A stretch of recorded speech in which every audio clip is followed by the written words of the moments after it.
Hello and welcome to the Super Nicktendo Unscripted podcast. This is episode 19, and this, for if you're new here, this is a podcast where I kind of just gather some topics that I want to talk about that I find interesting.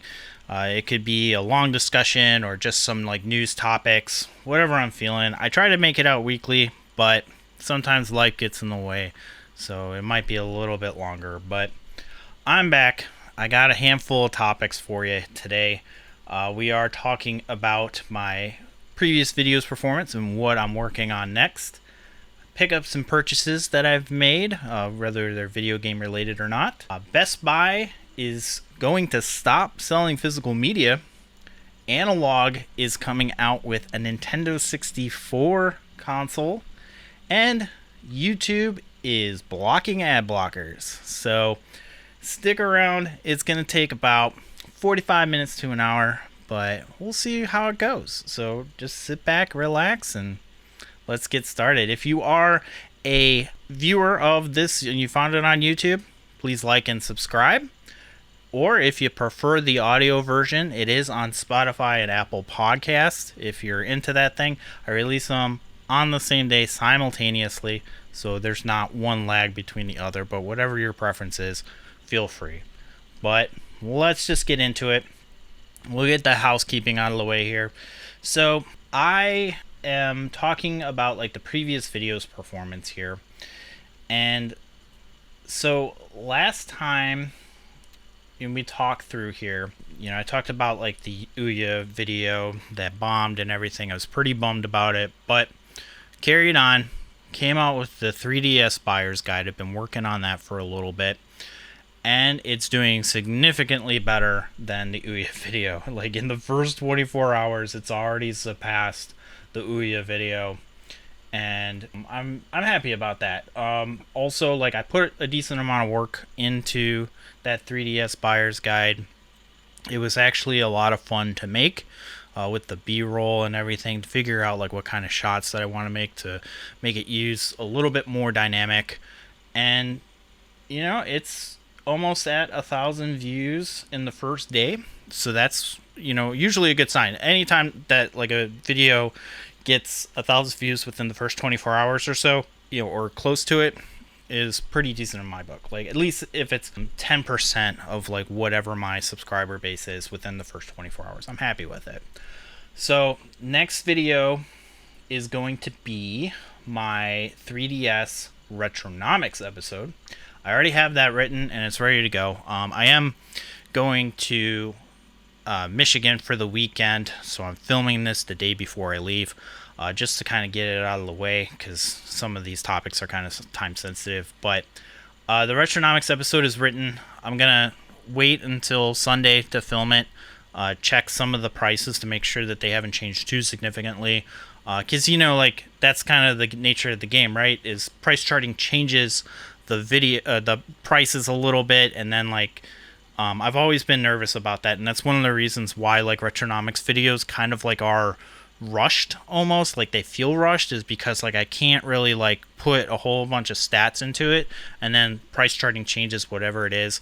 So I'm trying to like avoid that, but at the same time I've kind of like just realized that people understand that the prices change, so they're not too nitpicky about it. Like I was always nitpicky about it, where I post a video and then they would immediately check and be like, hey, the prices, what are you doing? Like, because obviously a smart creator, if they're making like content, usually they just batch it out, and with Retronomics you can't really batch it out. You have to kind of like make it the week of. But I digress. We're getting that back up. Other future videos, I'm probably going to do a buyer's guide on the Xbox 360. I think that's going to be in the future. I do have a video about the Evercade that I'm going to make. If you guys haven't heard about that thing, it's going to be a little bit different than what I normally do, so it hopefully will go over a little bit well. I also have noticed that the 100 most expensive NES games video has started to increase in views.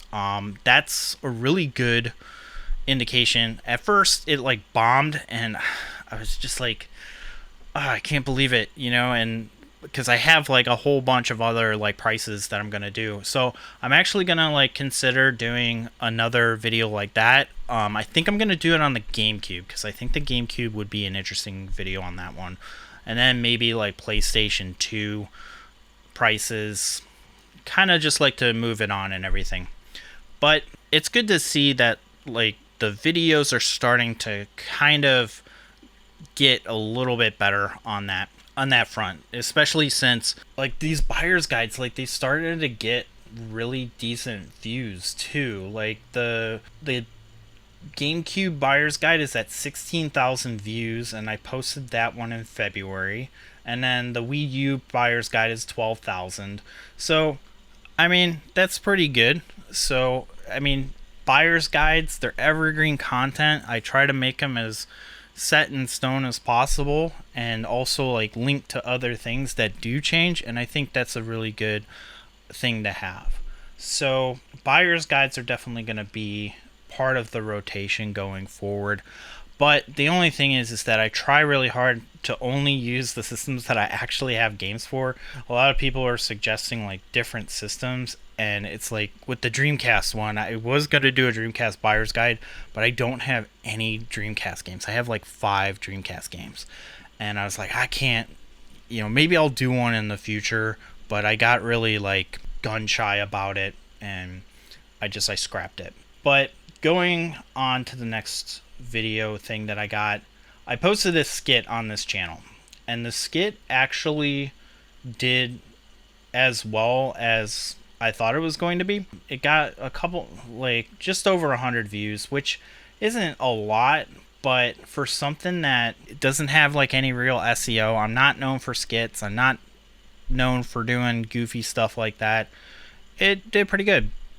But it was funny because like the last podcast that I posted the podcast last Friday, and it bombed because I think I posted it too close to that skit video. So like the performance of that last podcast was just bad. So hopefully this one will do a little bit better, but I think that was kind of a good lesson to learn. I might actually do another skit in the future.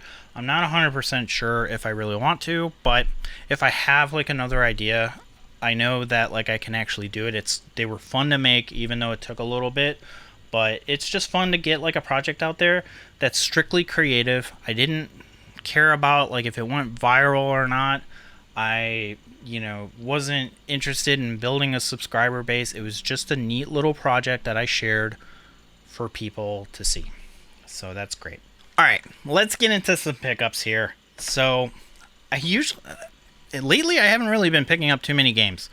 And I know it's like a big week because Mario Wonder is coming out. The new Spider-Man game is coming out, but I just haven't had an interest in like picking those up because I just have been focusing on other things right now. So I know that I'm not going to have time to play it, especially like if I were to buy Spider-Man 2, I couldn't play it because I'm not going to be here this weekend. So that's kind of a thing. But I did talk about that Boxy Pixel aluminum Game Boy Advance shell, and I mentioned that I got one in silver. Well, I finally got it all put together, and I bought some blue buttons for it, and you can kind of see here, let's hide behind the autofocus here, but doesn't that look nice? I mean, the silver I was like hesitant about, but like once I put that blue on there, like that looks sharp.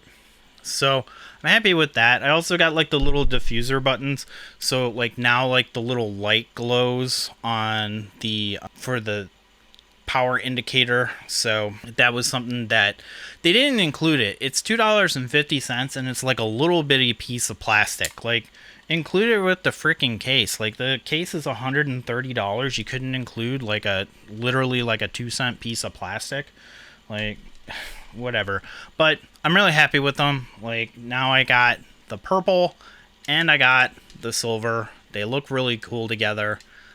I'm excited about them. The other thing that I got was the Starfield wrap for the Xbox Series X. So a while back, Starfield's coming out, and Microsoft announces these wraps for the Xbox Series X. And what's cool about them is that they're not a sticker, so you can just like remove them whenever you want. But also, it's like they're the most like non-invasive, but they're really high quality. Like I was really surprised at like how nice it was. And then like on the inverse of it, it has the like a map or something like that. Let me get it for you. So here we go. Like, doesn't that look nice? Like it looks like a brand new console. Like I actually pretty much I like the white, that it's got like the reflective gold on here. And then so it's held together by Velcro. And it slides off really easy, and you can kind of see that it's like just this 5 panels. And like on the inside here, it's got the little Starfield logo, and it's raised like the map, and it's like this nice fabric. I kind of wish that this was reversible, and it's not, because now the disk drive is on the other side, so it's not gonna, you can't flip it inside out, which kind of stinks, because I honestly prefer this. Like, I don't know if you can see it with the video and stuff. Yeah, there you go. So it's the map of a planet or something, or maybe it's just like just a random design, but it's raised up a little bit, it's fabric lined, and it's just a really nice product. I was actually pleasantly surprised. I thought like just the way that they were like, oh, it's gonna wrap around, it's gonna be like some cheapo thing, because like it was still kind of expensive. It was like $60 or something, and like it fits really nice on the console too. Like it's nice, it doesn't flop around or anything like that. So I'm actually pretty happy with it. I'll recommend it if and it's cool because since it's not a sticker and it can just be easily removed, you can buy multiple whatever and then swap it out, just kind of like how the PlayStation faceplates were. Speaking of those, I tried to get them from Best Buy, and what a nightmare that was. I'm still kind of like upset about it. Like I was able to add it to my cart, and then I got kicked out of the app. Like you're supposed to sign in to the app, and I made sure that I was signed in, all this other stuff, I was signed in, nothing. So they are planning on releasing them in December or something. I was like, you know what, forget it. I don't really need the Spider-Man ones. It'd be nice to have, they look really cool, but if I can't get them, I can't get them. But the other thing that I got was brand new lights. Now I literally just ordered them today, so they're not here yet. So once I get them, hopefully I'll get them next week. I'm really excited about this. So my current setup, as you can see, it's got pretty okay lighting. I mean, it's definitely like, it looks great for the most part, but it could look better.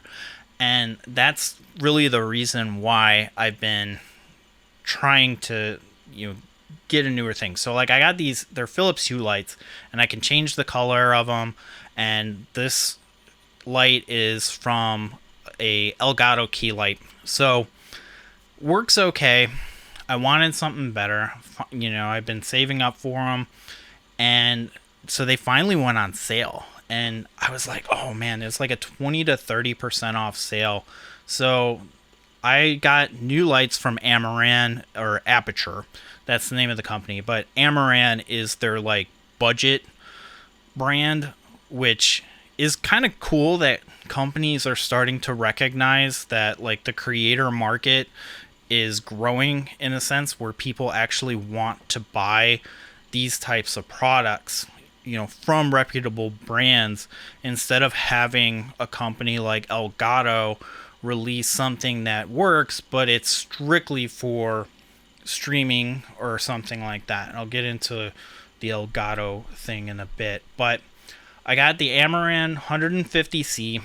It's a bigger light. It's a full RGB light. I also got a 60XS, which is like a smaller key light that only does a range of white. So it'll do like cool to warm light, like what kind of like the Elgato key light does. And then I got these light bulbs. And the cool thing about the light bulbs, they work kind of like the Philips Hue lights, but they are a little bit, they're more for film. So the thing about these key lights, or these Philips Hue lights, is that every so often there will be flicker from the lights when I'm trying to film. And also the lights only get so bright and the colors only get so accurate.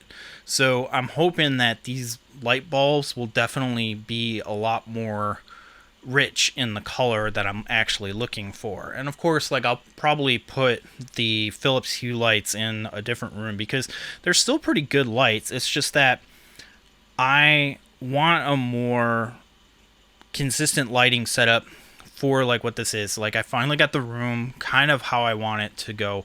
And so the next step is definitely more professional lighting setup. So they definitely weren't cheap, but I've been wanting a nicer set for a while now. But the Elgato key lights, I have had nothing but problems for the past like couple of years. I don't know like what the issue is or something, because so the Elgato key lights, I've had them for a while, and what they do is they connect to the Wi-Fi, and then you control them with an app either on your iPad or on your computer. And so like that's how you change it. You can change the brightness of them, you can change the temperature of them, and you can turn them on and off. I have a Stream Deck that you used to be able to just press a button, but for some reason it just disconnects. It doesn't connect right. I've had to reset them so many times to get them to show back up on the app, and then they disappear. So I've kind of I just turn them on and off now. Like it's set at the temperature that I want and the brightness level that I want, and that's it. So I'm hoping that the Amaran light will be a lot more consistent because all of them will be on one single app. So I'll be able to just take all of them, change the colors, or do whatever. The app for those aperture lights is actually pretty good. I have a little battery powered light that works pretty well, and it's pretty cool. So what you can do is you can take your camera and you can point it at like any color that you see, and it'll match the color on the light. Like, you can't really do that with the Philips Hue lights. You can kind of select a color, but you can't really like dial it in exactly to the color that you want. So it's going to be a little bit more money, but I'll keep the Elgato key lights around for just a little bit longer to see like what the deal is, but I think it is time to finally retire them. Let's move on to the next topic here, and that's Elgato. Not Elgato. It's Analogue.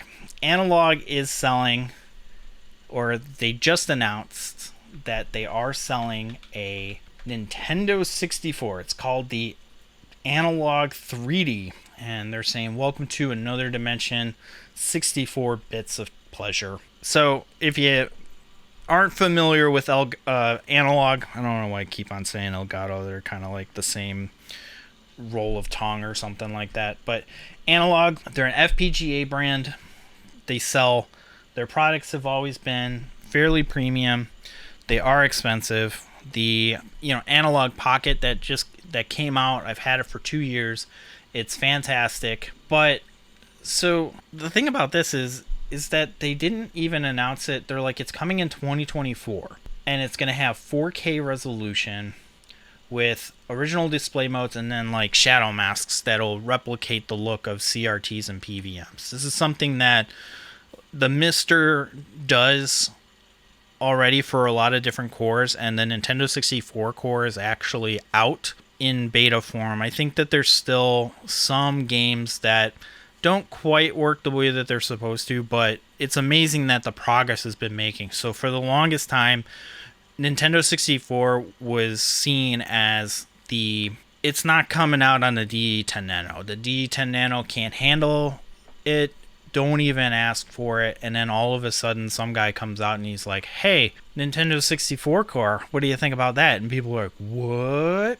So the guy who's working on the Mister core is not working with Analogue for this. So it'll be really interesting to see how well the FPGA core from Analogue is going to look compared to what's already on Mister. I already know at least from like what people are saying, is that by the time this thing is even announced for pre-orders, because you know that it's coming in 2024, they're going to announce pre-orders like I would imagine in February. Like they're going to say, here's the orders, and then you're not going to get it until the end of 2024, if that. Analogue has been notoriously bad at delivering stuff. Like they've been delivering these special edition pockets, which I didn't decide to get, but it'll be really interesting to see how this is going to fare. I don't think that they're going to sell a lot of them, because the one thing that they show like down at the bottom here is that it does not support open FPGA. So I really think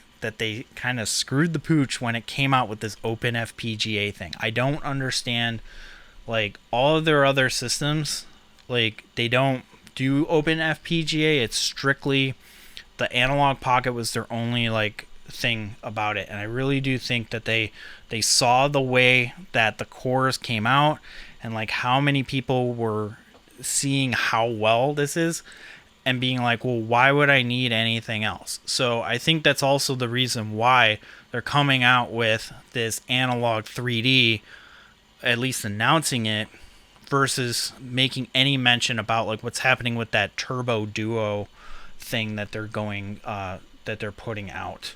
Because like I think they haven't really mentioned too many things about that. But yeah, it'll be really interesting to see. I guess you can pre-order the Duo now. Can you? No, you can't. It's just that their site says, oh yeah, you can pre-order it. That's weird. Yeah, you can pre-order the Duo. Didn't realize that. But anyway, regardless, like I really do think that the Pocket is like one of those things that are a thing, especially with this open FPGA. It's really interesting that they're not building it into other products. But I can kind of understand, especially when most of these things have always been a dedicated core. But it'll be really interesting to see how much it costs, because the Analogue Duo is $250, and that comes with a CD drive. I don't see the Analogue 3D coming in for less than $300. Like the Analogue Pocket, $220, Analogue Duo, $249. I really do think that we're going to see a $300 thing, especially since it says 4K, because that's the thing. It's like all of these other ones have, and it says it ships in 2023 too for this Analogue Duo. That's, maybe I missed something. I don't know. You'll have to like let me know. I haven't really like followed too far along with the Analogue Duo thing. You know, it does say that they are doing the pre-order. I missed it. Sorry, my bad. That's the reason why I'm not a news channel. I'm just a regular basis consumer. But yeah, we'll see how that goes. But I really wanted to touch on that real quick. Let's move on to the next topic before I make more of a fool out of myself. Best Buy, they're currently selling physical media. They're going to stop selling physical media. And Retro Gaming Twitter had a conniption fit about it. They're like, this is it. Best Buy's out. It's the end of the line for physical media. And it's like, I guess, but also I really don't think that a lot of people who are complaining honestly bought from Best Buy at all, at least in a long time. I think they remember back in the day where it was Best Buy, Circuit City, and Toys R Us. Like, those were the only places where you could get any semblance of physical media, or Walmart. But now, like, Best Buy is such a ghost town when it comes to physical media. It's ridiculous. I have gone into that store. They're definitely like really just closing shop. They are selling mostly appliances now. They sell TVs, they sell computers, and they sell phones, and maybe some audio equipment. But they definitely have been rearranging and selling big box ticket items that people go into the store to actually buy. With Amazon, like, you can easily just scroll and you know what you're getting with a DVD. You go, or a video game or something like that. You just people don't go to big box stores really anymore, especially Best Buy, to go and buy a game. You know, GameStop for the most part, they're still hanging on. You can still get stuff at GameStop, but even GameStop sees the writing on the wall here, is that brick and mortar purchases are changing a lot. A lot of people, they want to go to these stores and they usually buy bigger ticket items that they can know that it's not going to get jumbled in shipping, or they're going to order a installation service or something like that. That's how Best Buy has been operating. And I mean, also, if you've ever purchased something from Best Buy, especially physical media, in the past like 2 or 3 years, they suck. I like Best Buy. I have been trying not to buy stuff off of Amazon for a very long time, just because, one, it's just easier for me to go to the store and pick it up.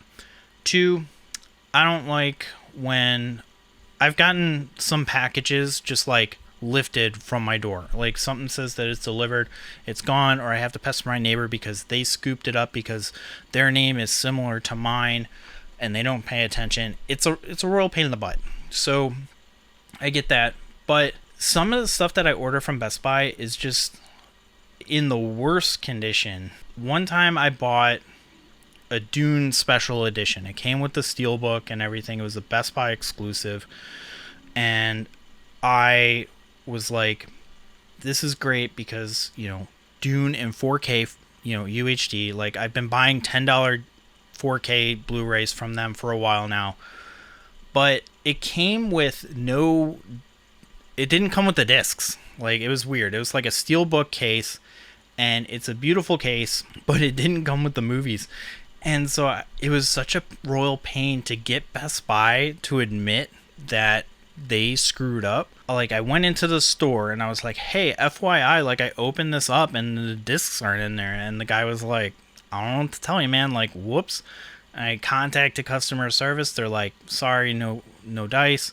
So finally, like, I complained on Twitter, and they still were kind of reluctant about it. But I think because it was such a widespread issue, they finally just said, hey, we'll refund your purchase and you can go, you know, buy the movie again, because it was only available via pre-order. So if you missed out on the pre-order, that was it. Like, they only did a pre-order for it. And the same thing that they did that with the Daft Punk vinyl. I've been getting into vinyl a little bit. I like to listen to it every so often. I got a decent setup, you know, but I need to get a better disc player. But Daft Punk, they're a great band. Why not get it on vinyl? I don't have the money for an original pressing. I'm perfectly fine with a repressing. I'm not a big collector about it. I actually use it too, because if I was going to buy original, why would you risk wrecking the original with that? You know, I have a cheaper turntable, so I don't really want to like scratch a disc or a record that's more expensive than what I want to actually spend. I actually want to listen to it. So that was also pre-order only, and people didn't even know it. Like, it was available on the Best Buy's website, and then all of a sudden it was gone. Like, they were like, oh yeah, you should have pre-ordered it. And people were like, what the hell? Like, it was only available at the time. I think Target finally like re-released one too, but I don't think that a lot of people noticed. So like, that was kind of the weird part of it. Yeah, like, Random Access Memories is available on there, but the other album that they have, the one with Harder, Better, Faster, Stronger, you can tell that I'm a super Daft Punk fan by the fact that I know every single album, right? But I think it wasn't Random Access Memories, it was Discovery. That's the name of the album.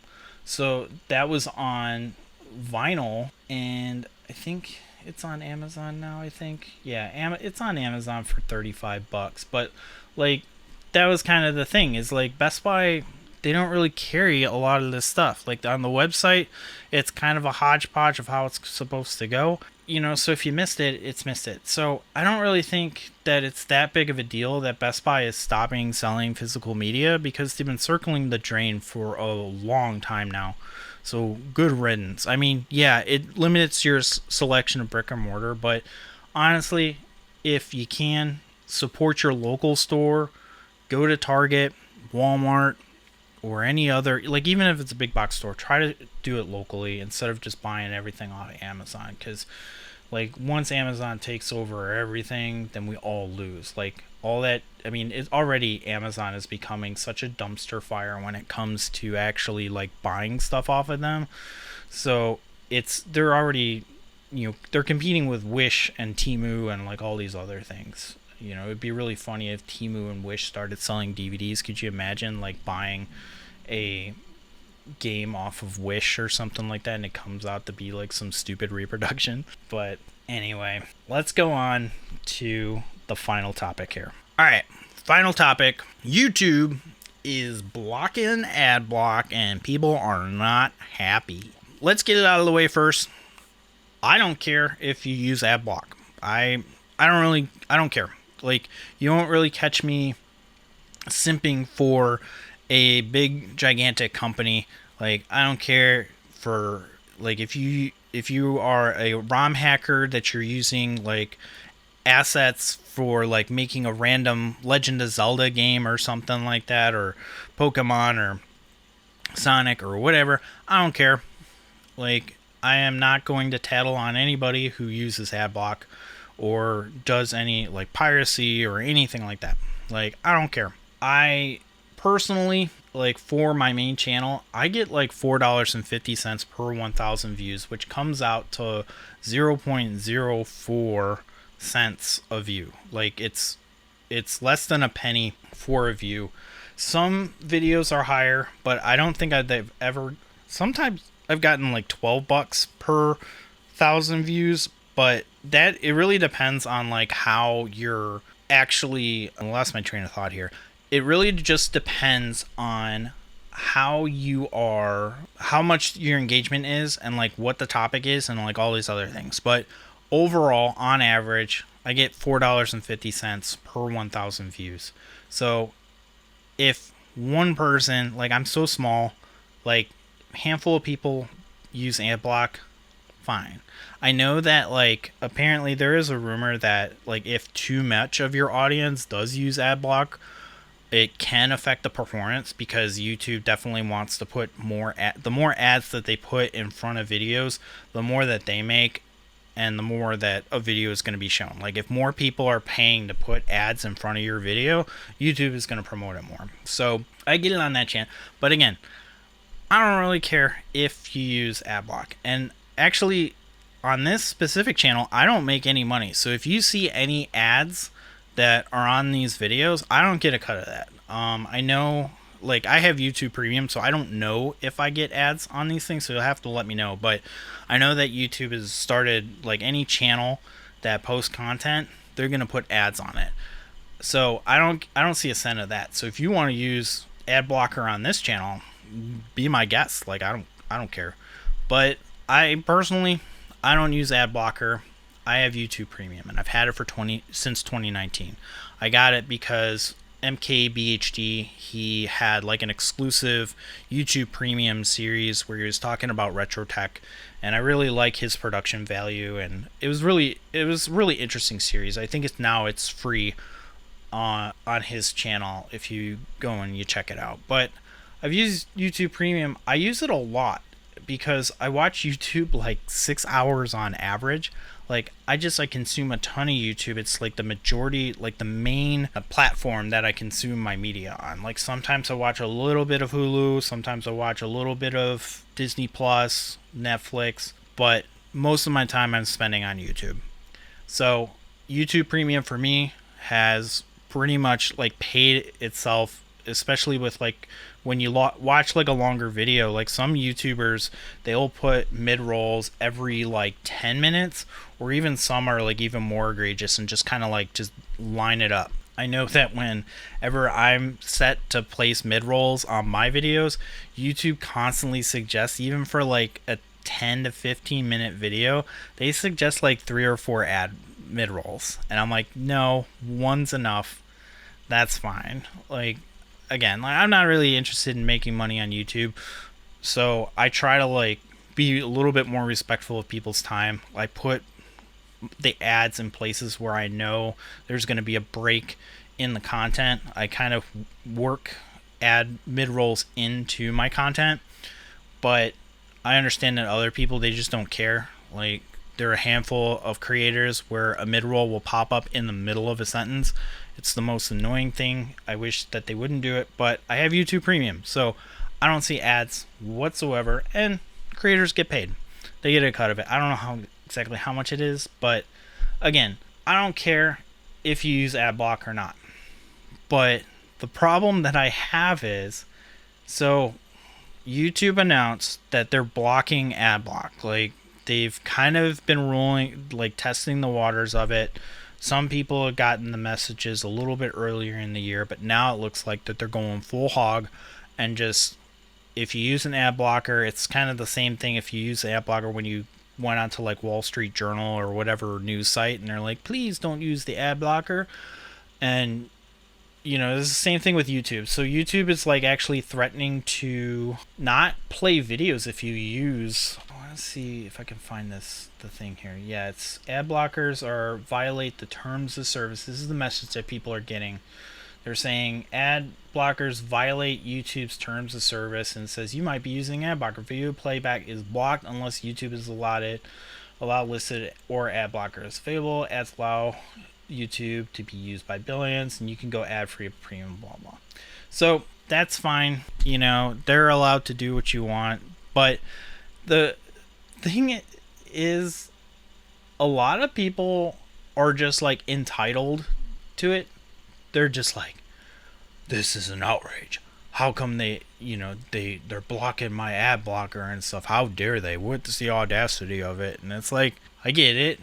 Ads are annoying, but you are still kind of like circumventing YouTube's terms of service. You kind of know what you're doing. It's not like you accidentally downloaded an ad blocker.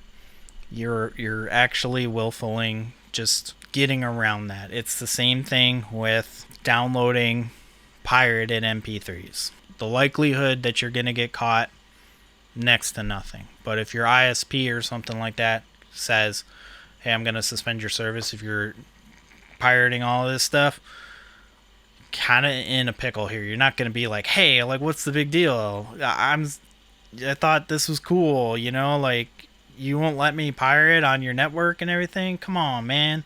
You know, it's the same thing with the ad thing. Like I said, I don't care if you have ad blockers or not.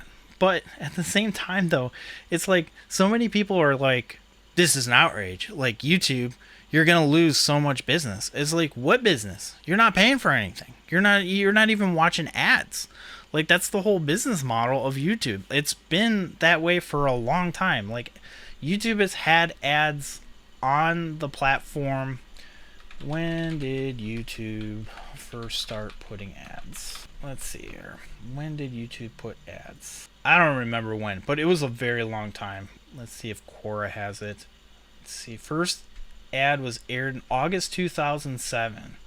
So it's been a long time since ads have been on YouTube. So I don't understand exactly like I get that ads are annoying, but at the same time though, I don't understand like what kind of leverage people think that they have with the ad blocker, thinking that they're just going to leave the platform. I mean, if they do leave the platform, you know, that's your business. And like, honestly, I would think that's more of a statement than just using ad blockers as if you don't agree with the ad policy.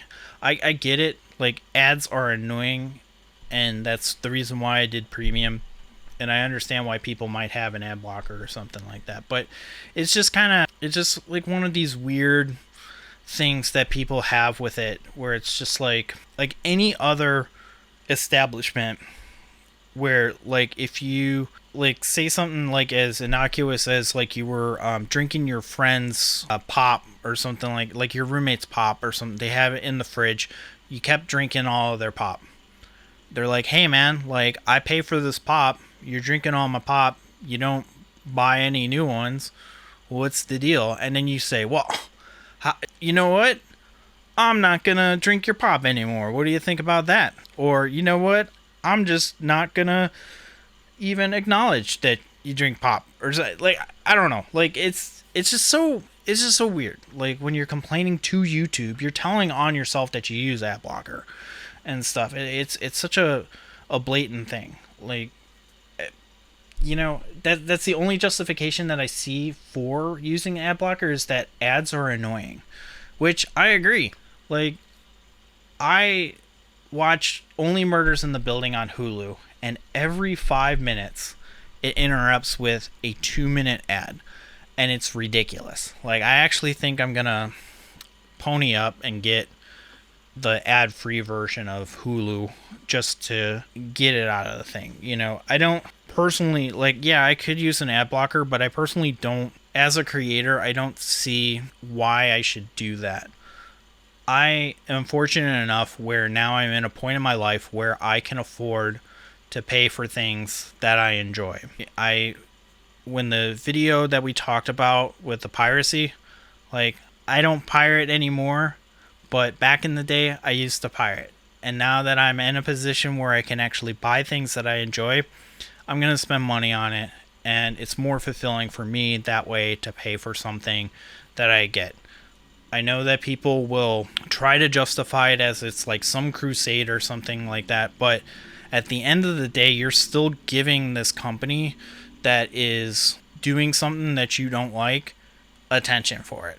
It's the same thing as like finding a game company and pirating their game out of spite. All you're saying is that you care enough about the product to enjoy it, but you don't care enough about it to pay for it. And if you don't want to pay for it, that's fine. Like, again, like, I'm not trying to defend these companies, but it's such a weird twist of moral compass to participate in this thing, like you're trying to stick it to them by enjoying the thing that they do, because essentially what you're doing is that you're just giving these companies more and more justification to increase the amount of ads that annoys the regular users.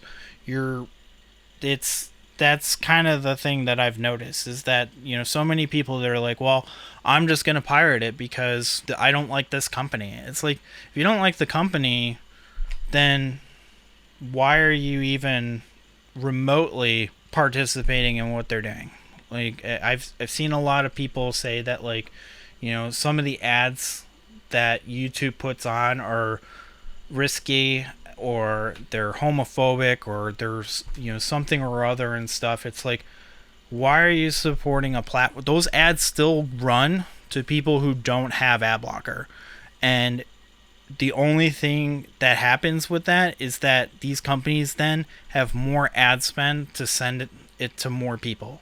So you're not actually like leading a crusade by using ad blocker. You're just watching the content for free. And if you want to watch the content for free and you want to use an ad blocker, be my guest. But it seems to me that it's like this weird, people know that it's wrong and they try so hard to justify it, that I would respect you guys more if you just said that you don't like ads, instead of trying to be like this moral compass crusade, or complain to YouTube, or try to sign petitions to make them accept ad blockers. Like, it's just a weird thing. But anyway, I'm talking into circles here, and I'm kind of up on my time, so I'm just gonna wrap it up now. Hope you liked this episode. Let me know what you think in the comments below about all the topics that I covered, and what kind of topics that you want to see me cover next. And you can follow me on Instagram and Twitter at @Nicktendo. Thanks so much for watching and listening. My name's Nick, and I'll see you next time.